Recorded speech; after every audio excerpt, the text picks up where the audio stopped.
Hi, everyone. Ann Louise Gittleman here for the First Lady of Nutrition podcast. And today we're going to be talking about the world's first cold brew crystallized tea, which is the world's healthiest tea, called Peak Tea. And my guest today is Simon Chang. Simon, how are you? I'm doing great, Anne. It's really, really great to be here. Well, I'm so delighted that you're the founder and CEO of Peak Tea. But my question to you is, why is this tea different than any other tea, my friend?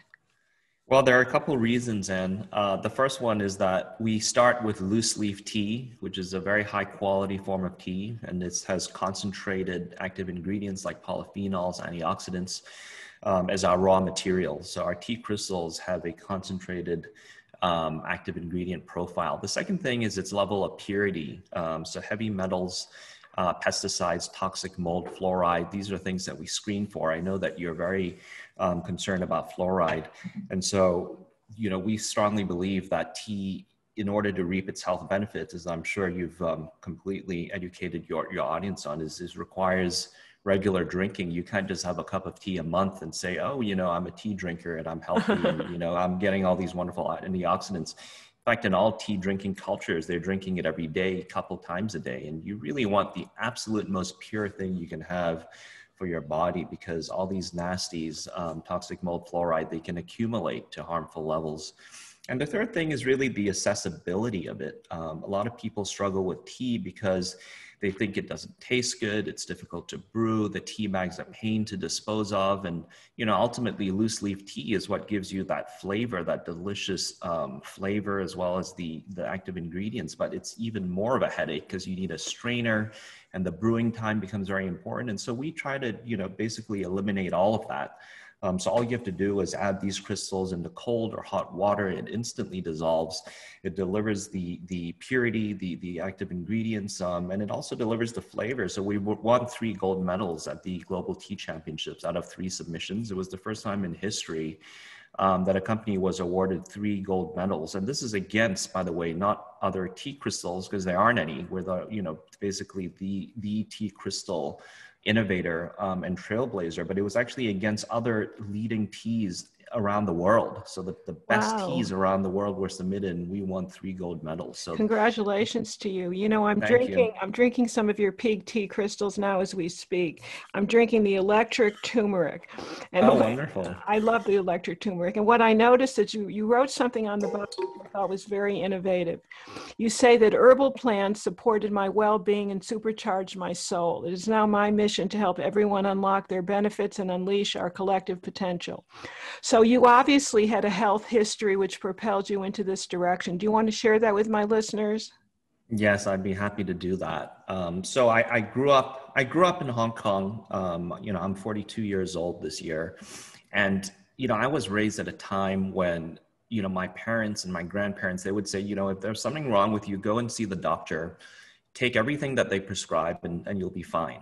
And so for 10 years in my 20s, I was working in the financial industry at a hedge fund and leading a very, very fast-paced life, making a lot of money, getting very little fulfillment from my work and really just kind of brutalizing my health. Every year I got different respiratory infections. It would start with my nose, travel to my throat, end up in my lungs. At least once a year, I would get this infection and I would be on antibiotics. I was on steroidal nasal sprays for my blocked sinuses. I developed skin issues, so I was on antibiotics for that. I had skin sensitivities in my hands, which required steroidal cream. So it was just like this endless barrage of medication. And so for 10 years, I was just kind of managing this.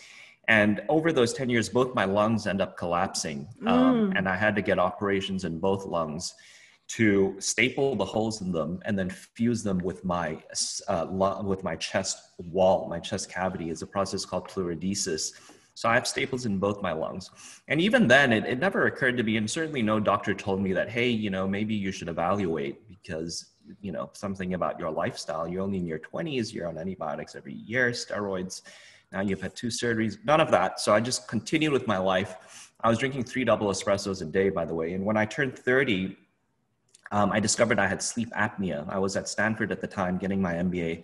the doctors that, convinced me that I had to get this surgery because it was so easy. The success rate was so high. I was so young. I had to think about my romantic life if I were to sleep with a sleeping aid, like a CPAP machine.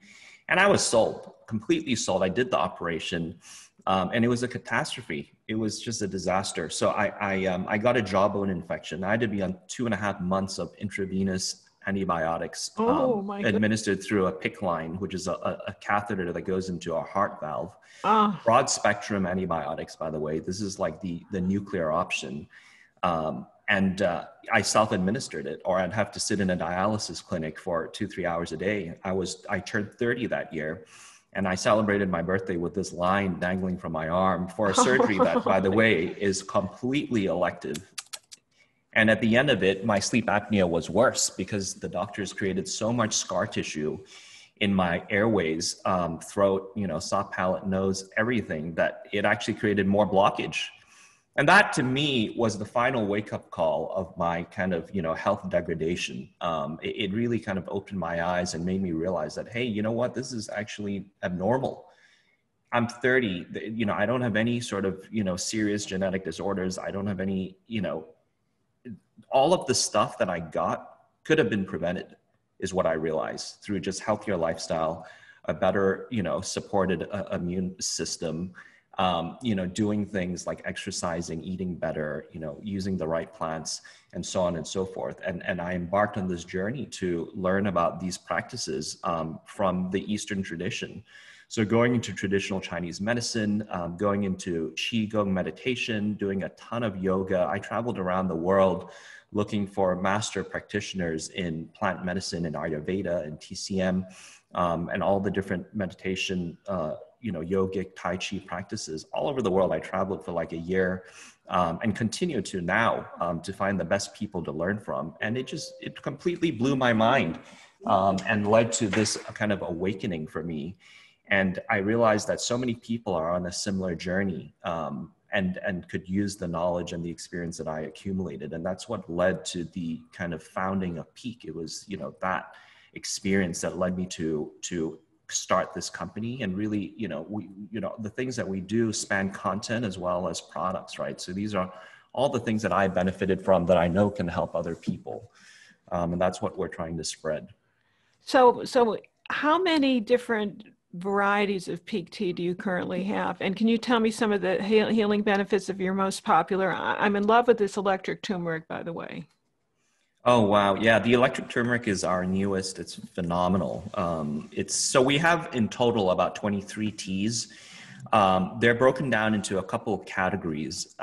The electric turmeric belongs in this kind of herbal elixir category. And so in that category is also a chaga, which is like a healing mushroom, as well as reishi. So these are adaptogens.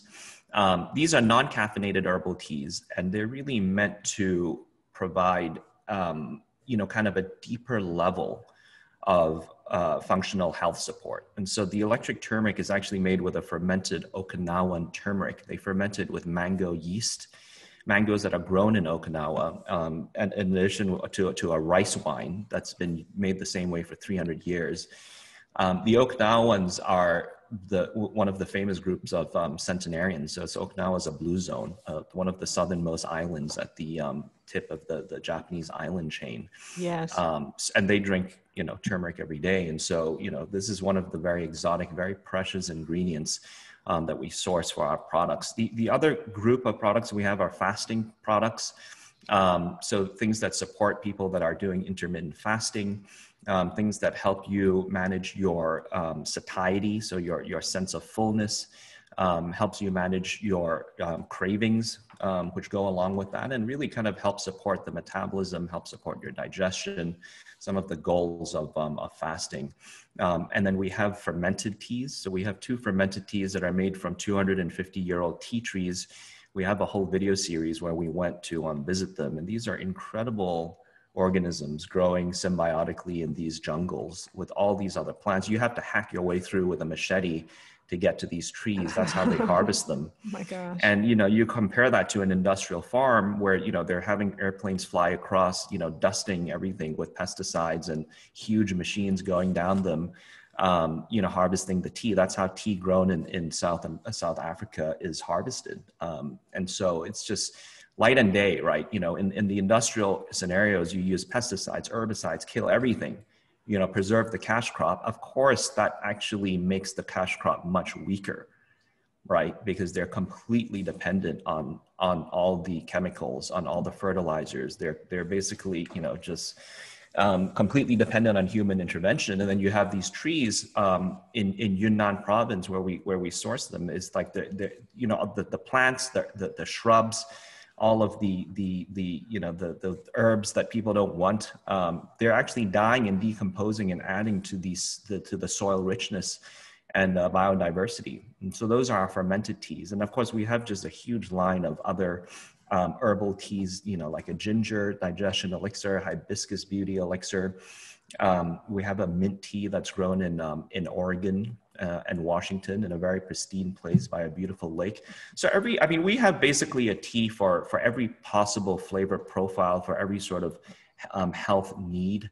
And so really it's just what we're trying to do is find the universe, supply the universe of, you know, highly selected, highly curated, you know, kind of the most precious raw materials out there in a tea form. So what impresses me is that you do this triple toxin screening, and I guess I never realized that tea could be a source of mold. How prevalent is that in other tea brands? It's very prevalent. You know, the way that you store tea, if it's too humid, mold will grow. You know, pu'er teas is actually a type of fermented tea that they deliberately store in very moist, hot conditions, but they control the microbial growth for those teas. They obviously prevent the growth of pathogens and they promote the growth of, you know, beneficial microbes, otherwise known as probiotics. And so, you know, and for most other teas that aren't deliberately fermented, they're accidentally fermented because, you know, they're not dried properly. You know, tea leaf is a wet product, so it has to be dried. If it's not dried properly, or if it's stored and it gets wet, then mold will develop. Heavy metals tend to be very, very common in tea. Which heavy metals, by the way, which heavy metals are you finding? So lead is a very common one, but even the other ones like arsenic, aluminum, you know, the cadmium, there are quite a lot of heavy metals in tea, and this can actually be, so tea is a very virtuous plant, the tea tree. It actually cleanses a lot of the places that it's grown in, and it sequesters things out of the earth, impurities. But what happens is that it ends up in the leaves. Yes. And so where you source the, you know, where you source the teas from are of, you know, critical, paramount importance. Like our matcha, by the way, one of our very, very popular products, we have something called the Sun Goddess matcha. It's grown on an island next to Okinawa. So matcha is all from Japan, right? I mean, the Yes. best ones are. Yes. Japan happens to be a place where the agricultural land is highly efficient, just like everything else in Japan. They put the plots of agricultural land very close next to each other. And so when one farmer uses pesticides, the wind will just sweep it across everything. And so you have massive pesticide drift problems. That's why there isn't a whole lot of organic matcha from Japan. It's very rare. We happen to have a source that's next to Okinawa on an island.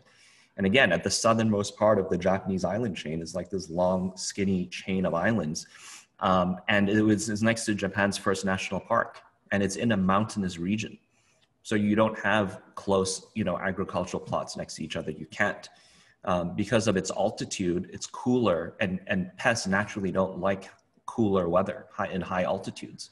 So there's a far lower pest. The only thing that they do to control pests where our matcha is grown is they pluck the baby leaves to either make tea with or to just decompose it. The pests like to eat the little soft baby leaves, and so they just get rid of it or they turn it into tea and the pests go away. So no pesticides, it's totally organic. And of course, in a very clean, pristine place like that, next to Japan's first national park, in fact, it's next to a volcano, you're not going to find a lot of industrial pollution. So the heavy metal problem goes away also. Interesting. What about the radiation problem? I keep thinking about Fukushima, and I know many of my clients have steered away from any probiotics that have been sourced from Japan and so forth. Do you actually test for the radiation byproducts or the Yes, yes, that's a yeah, million dollar question. I wasn't going to yeah. blindside you, but I did, and I got the right answer. Yeah, we actually test for radioactive isotopes, both for the electric turmeric and the sun goddess matcha. And And that's something that I'm greatly concerned about as well, as you can imagine. do you find that in other products? Do you actually test other products to see how toxic they are? We No, don't test because for, yeah, go ahead. well, most people aren't aware of the radioactive isotopes. Most people are not Hmm. aware of the radiation that permeates the world. I'm aware of it because I learned about it way back in the 1970s. With a teacher that worked with the boys that detonated the first atom bomb in this country in the Los Oh Alamos gosh, region. So yeah. it's an issue that I've written about that I'm very aware of, and I'm just delighted that you'd actually test for it. But I'm just curious to know if you think that these other teas could be bioaccumulators of the radiation, the radioactive isotopes as well. Yeah, yeah. So we have tested all the products from Japan for radioactive isotopes and do so continuously. We have not done so for products from other countries that haven't had any sort of radioactive testing, any sort of nuclear testing or disasters. But that's a very good idea. It's something that we ought to look into. So what you've got? Did you say 23 varieties of tea at this point? Yes, yes. And what's on the drawing board for 2021? We continue to want to launch teas at a higher level of purity. Believe it or not, that's actually possible. The way things are grown, I'm very, very fascinated by the biodynamic method of cultivation. Some of the most expensive wines in the world are grown biodynamically from Burgundy.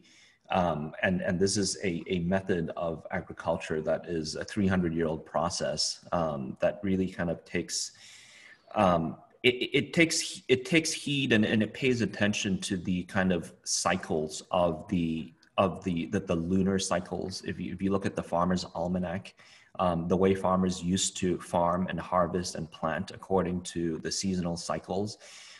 There's the belief, and this is demonstrated in wine, that the timing of these things, based on lunar cycles and cosmic cycles, actually has a great deal of impact on the quality of the product. And for those of you who have been hobbyist farmers at home during lockdown, if you try to plant tomatoes now, or you try to plant something that is if you try to plant peaches now, or it just doesn't work.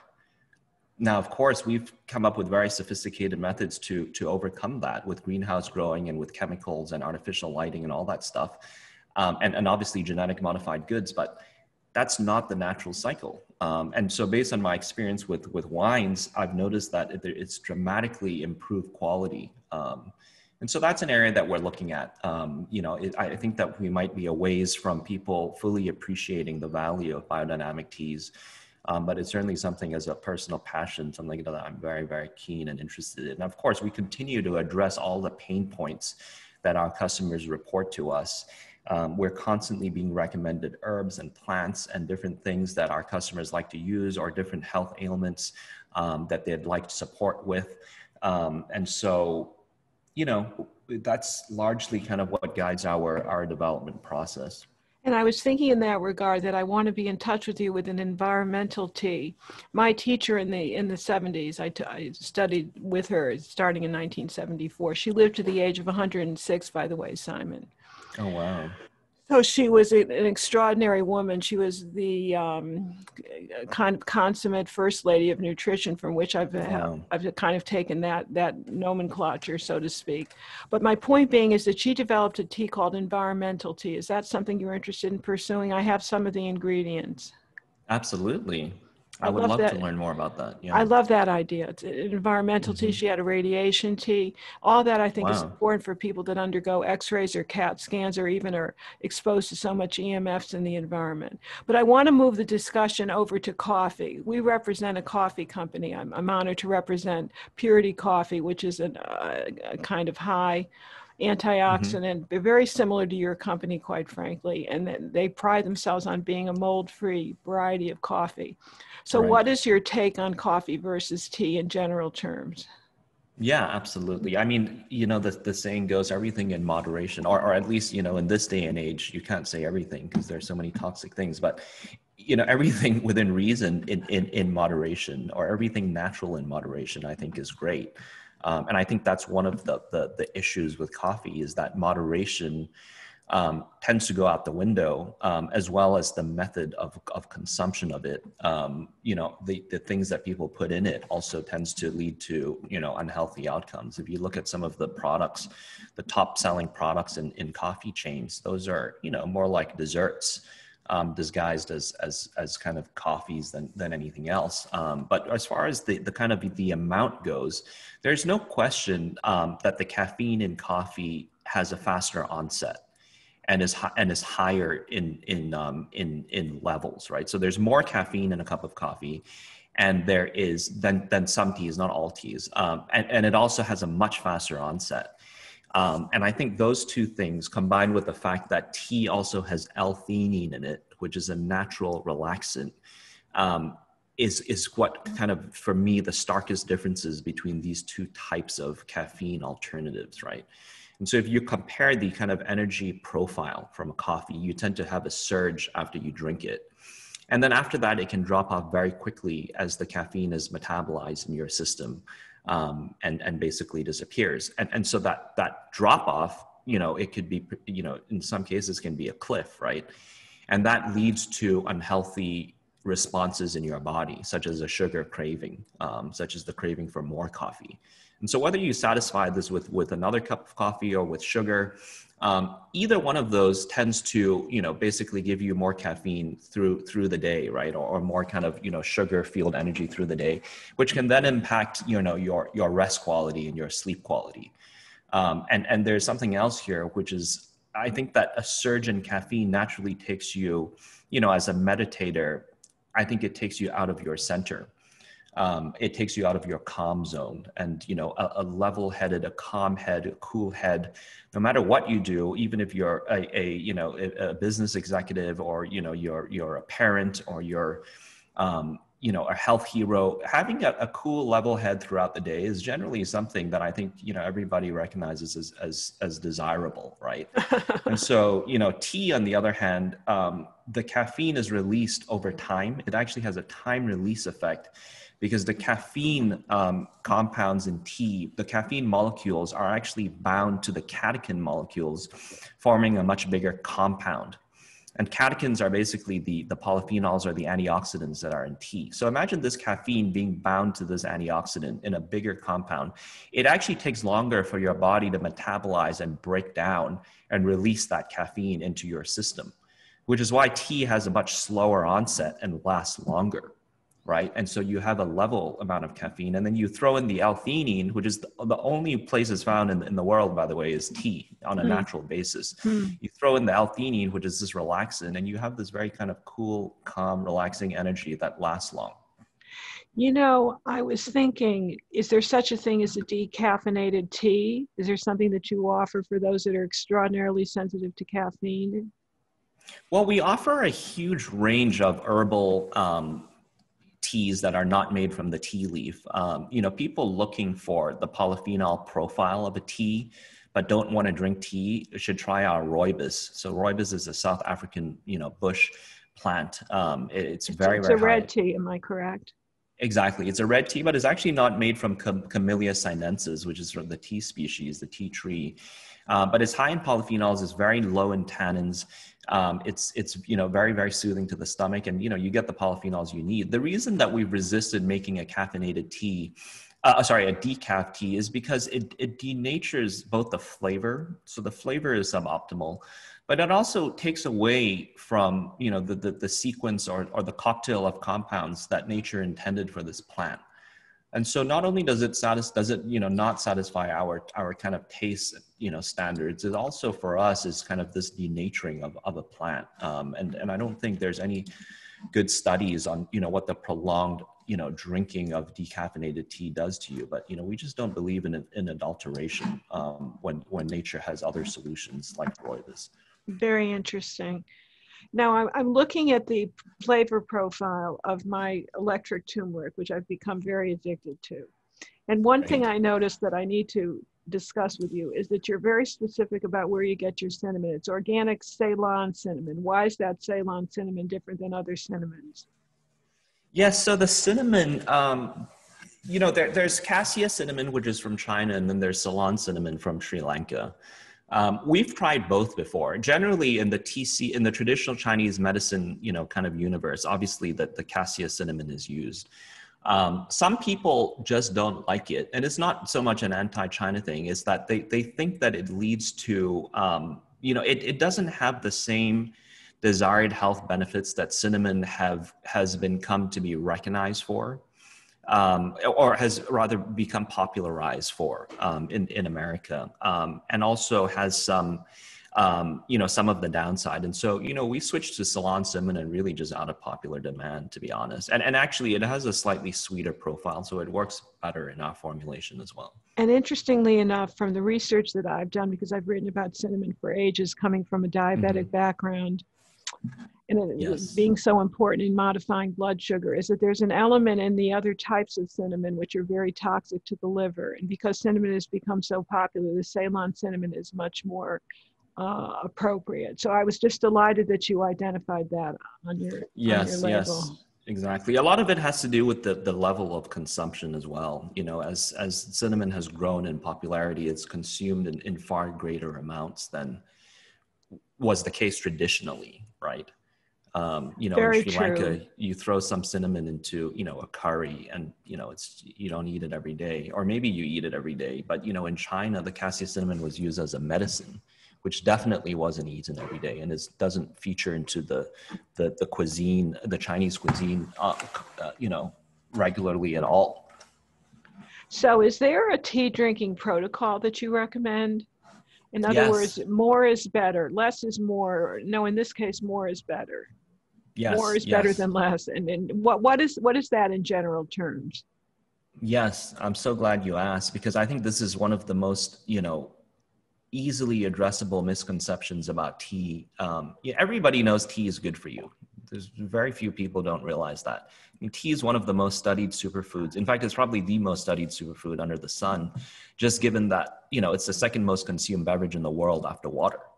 Not in the US, but everywhere else is the case. So you can imagine the number of studies that have been done on it.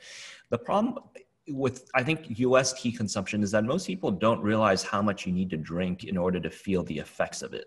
That's the first thing. And then the second thing is like the quality. If you're drinking a free tea bag from a motel, you're not going to get the same benefits as you would, otherwise, right? If you drink the iced tea that's free in a diner, that's made with basically I don't even know what it's made of, frankly, but it's not going to deliver the same benefits as drinking a whole leaf tea or a peak tea crystal. But with that said, the amount, addressing the kind of, having talked about the quantity that you need to drink. And this is something that the Harvard School of Public Health references in their nutrition source website, which is kind of my go-to for, not just peer reviewed, but, large cohort longitudinal studies that span decades. I mean, they're kind of like the gold standard for advising, governments on their food policy, for, the governments that are willing to listen, at least. And so, they have a recommendation, and this is after sifting through, probably hundreds of different, of the highest quality peer-reviewed longitudinal cohort studies. The recommendation is that they've observed that at least 3 or more cups of tea is recommended, right, to experience. Say that again. So that's 3 or more cups. 3 or more cups is recommended a day to experience the health benefits that are observed in these studies. Interesting. Right? So that's significantly more than I think what most people are drinking.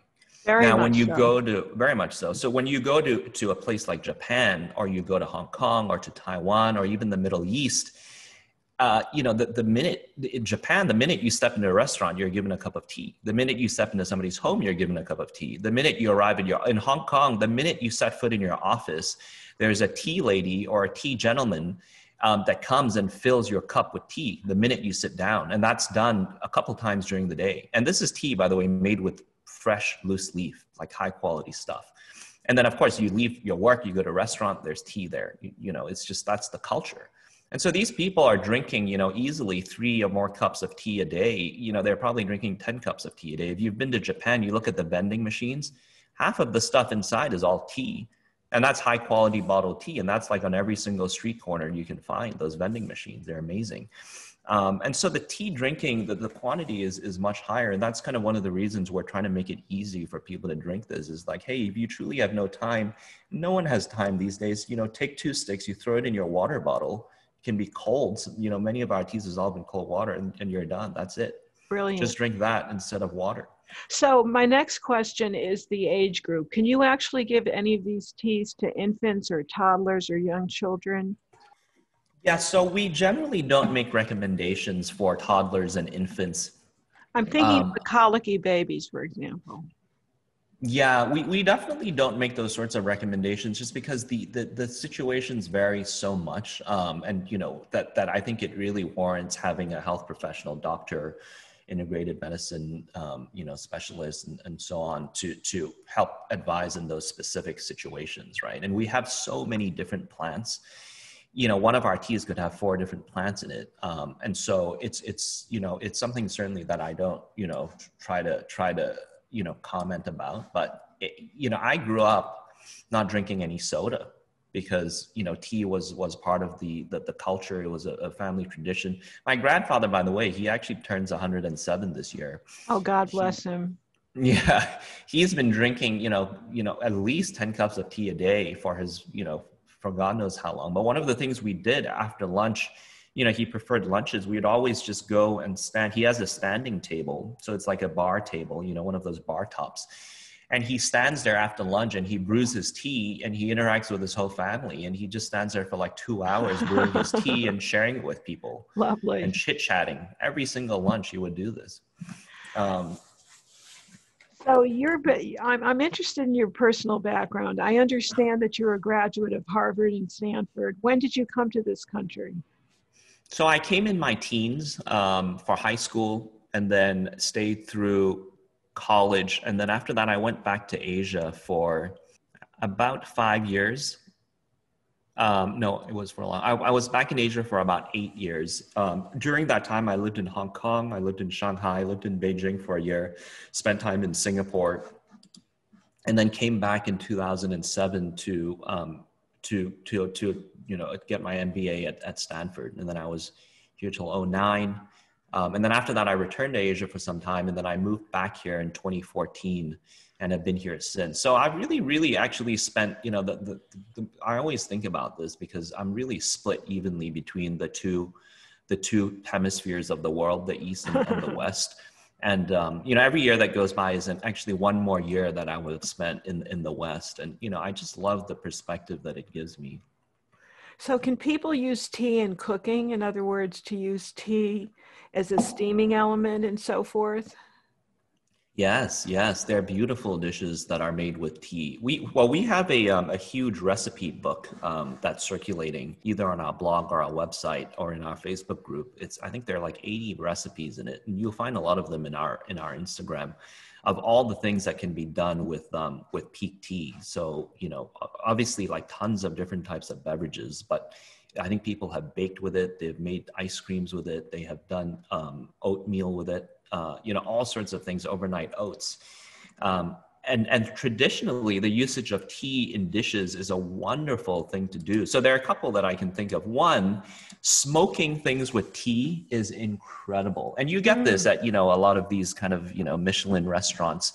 They'll use tea leaves and smoke some duck. You put, and by the way, any tea leaf will do. You mix it with some, I think they put some, they can put different herbs in it. So people like to put cloves and whatnot, but you can do a little mixture and smoke your meats with it, smoke your fish with it. Very, very delicate, very amazing. Lovely. Yeah. And then of course you can also boil them, and some of the more tender tea leaves, like a dragon well tea is only made with the tips, the most tender tips. So when you chew them, they're not so chewy. Those used in a stir fry are incredible. People used to still do stir fry shrimp with dragon well tea leaves. That's wonderful also. Interesting, interesting. And you'll be getting a ton of antioxidants and polyphenols that you're not getting from any other foods. Absolutely. So in closing, if you were to name your 3 favorite teas, what would they be, Simon? Yeah, so the ones that I drink every day would Yes. be the fermented green tea, the fermented black tea, so both the pu'er teas and well, I guess there are 4, and the electric turmeric. Yep. And the ginger digestion elixir. And this is a very personal thing, by the way. Some teas suit different, body compositions more. And so we have a whole, body composition or body balance quiz that we just launched. But, I don't do as well with the green teas because I'm naturally have a cold disposition. And so I get even cooler and get stomach problems if I drink too much of the matcha, especially on an empty stomach. But some people are naturally hotter and warmer and they just can't handle drinking ginger, right? It just makes them sweat. Makes them go nuts.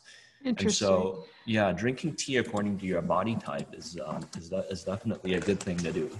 So the body types, is that based on traditional Chinese medicine or Ayurvedic medicine? How do you? Exactly. Yeah, it's based on both of those.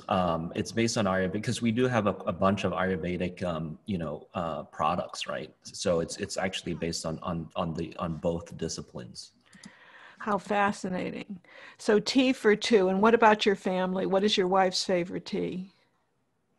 She loves the fermented black pu'er tea. It helps her with her digestion, and so she used to be less regular with her kind of toilet schedule than she is now.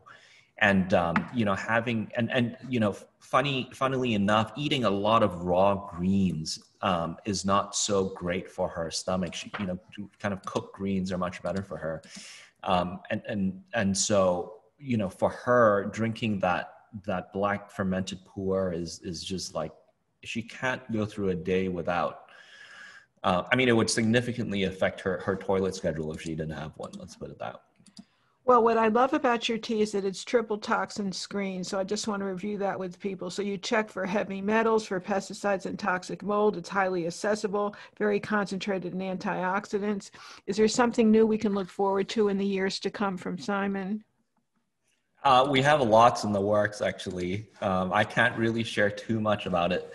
But come February, there will be some very, very exciting news from us. Well, on that note, I'm going to say thank you so much for being my guest today on the First Lady of Nutrition podcast. And I want to remind my listeners that this episode was sponsored by Unikey Health Products, my go-to products for health, for healing, for detox, and for all women's and men's health issues. So I want to thank my privileged guest here, my honored guest that I'd like to acknowledge once again, Simon Cheng, for devoting his life to the Pique tea crystals, which are the purest on the planet. I want to thank you again and invite everybody to visit piquetea.com. This is Ann Louise Gittleman saying goodbye, good luck, and lots of love.